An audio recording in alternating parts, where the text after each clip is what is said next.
Let's talk VA claims and how to look up how disabilities are rated for VA claim purposes. So, a very quick search of the Google will take you to the CFR. So, a quick way to do this, simple as this. Let's say you do a Google search, and just to kind of show it to you real time, right? So, we're going to do, say, Google, and I'm going to put eCFR 38 Part 4, and that will take you there. Do a search. The very first one, I like the eCFR electronic version. There's many different versions out there, but boom, take you here. There you go, right? So now if you go to Title 38 itself, you'll see it breaks it down into different sections. So Chapter 1 has different parts. Sometimes you'll see me reference different parts. For purposes of rating, we are in Part 4. Part 3 breaks down a lot of the rules before we get to the rating aspect. So for this conversation, we are looking at Part 4 specifically, and here you see the breakdown of different conditions and what we're looking at. Okay, so that's the very first thing there.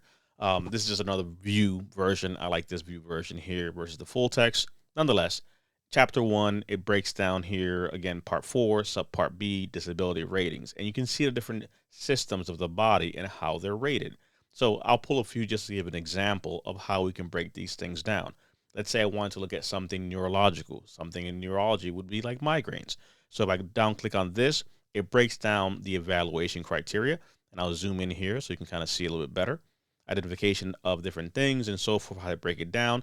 And at the end of all of these, you'll always see it says then schedule of rating, right? So for example, mental health disorders, it breaks down diagnosis of mental health disorders, how things are broken down, and then the rating schedule, right? Which is the last part of these sections. So they're all like that. In some shape, fashion, or form, you'll see it has at the end that digestive system breaks down information, and then the rating schedule there. So, for example, we're looking at neurological. If I click on schedule of ratings, you'll see it looks like this. And here you see the breakdown of how something is rated. So I'm going to scroll all the way down past TBI, and I'm going to go to migraines because that's always a pretty simple one to kind of explain. So here is the rating criteria for migraines, and you see the breakdown rating wise, and you see the symptoms on the left of how these things are rated.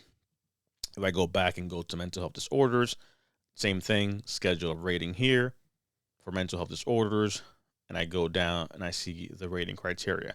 Now, you may not know which way to go, so let's say that you just go to the first page we went to, right? You're here and you're trying to figure out how to get certain places. You can also just do a search and say migraines. And you'll see here, it'll tell you one search in 38 CFR Part 4.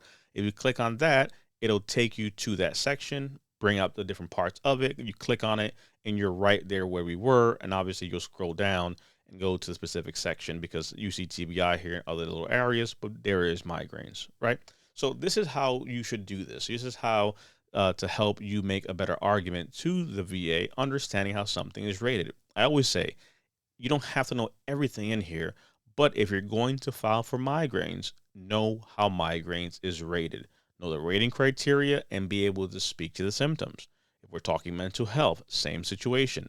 Understand how this thing is rated, what the symptoms are. So, whichever is the situation that you have that you're trying to file for, do a search. Again, all this information is here, the entire body system, whether it's musculoskeletal, whether it's auditory nature, respiratory, cardiovascular, digestive, and so on and so forth, and so on and so forth. You can look at those things. And one bonus part I'll put here is if you come, for example, to chapter 1, right, going back in part 3, adjudication.